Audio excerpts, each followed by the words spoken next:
Hello everyone and welcome to Transfer Weekly. This episode number 6 with me, Chris McCarthy. This the show that keeps you up to date with all the ongoings in F2, F3 and FRECA. And we have transfers across the board from last week to talk about. So let's start in F2. We had that one space left on the grid with Trident. There was a lot of talk.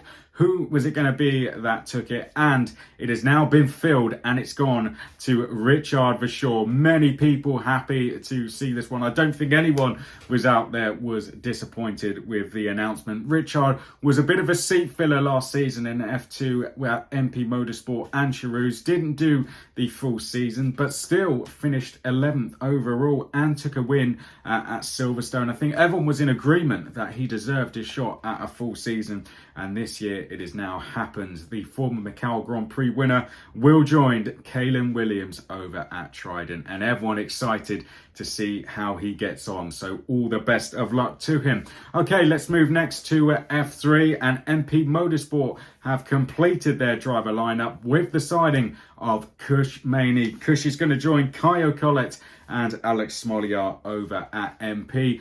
He was absent from racing in Europe completely last year. I'm not too sure if that was COVID related or financially related, but it was a shame because in 2020 he was the British F3 vice champion, and before that he was 6th in Formula Renault Eurocup as well. So a hugely talented driver. So really great to see him back and for a full season as well. And once he gets back up to speed, he is definitely going to be one to watch, as is that MP Motorsport team. Okay, 3 announcements to bring you up to speed on in FRECA. We will start over at Trident, who have announced their 3rd and final driver, and that is Leonardo Fornaroli. The Italian makes the jump up from racing in F4, joins Roman Belinsky and Tim Tramnitz. He finished 5th in Italian F4 last year with 1 win and 7 podiums, so could be one to watch straight off the bat. Okay, then from one Italian to another, we're going to move over to KIC Motorsport,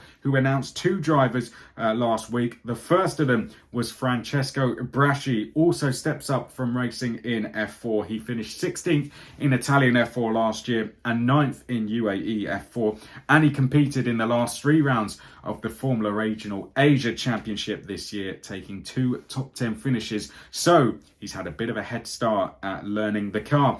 Okay, then the final signing to talk about in FRECA is the young Mexican Santiago Ramos will partner Francesco Braschi over at KIC Motorsport. He also makes the jump up from racing in F4. He finished 22nd in that last year, but only competed in a few rounds. He's had his career heavily hit by COVID-19, the young Mexican. So it's good to see him now getting a full season with KIC Motorsport. I really hope he's able to stick around for all of it. And it will be a year for him really to learn the car and hopefully score some points a little later in the season. And he's in very safe hands over at KIC Motorsport. Okay, other news, not driver related, but team related, and that comes at FRECA, where Racing Performance Motorsport have replaced FIA Formula on the grid. They're going to be one of the 12 teams competing this year. They'll be headed up of the leadership of former racing driver Keith Donegan,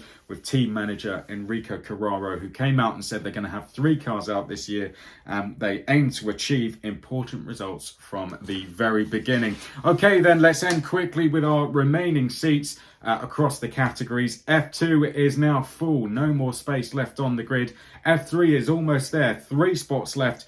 1 at Carlin, 1 at Genza, and 1 at Hitech, and 12 at least available at FRECA. Testing gets started soon as well. Next weekend, F2 and F3 will be out testing at Bahrain on the 2nd to the 4th of March, and FRECA will be out in 3 weeks at Barcelona on the 23rd and 24th of March. That's been all for episode 6. If you've enjoyed it, give it a like, give it a subscribe. Keep up to date with all the ongoings throughout the week on my Twitter channel at Chris McCarthy32, and make sure you join us again for episode 7 next week. That's all for now. We'll see you again soon. Bye bye.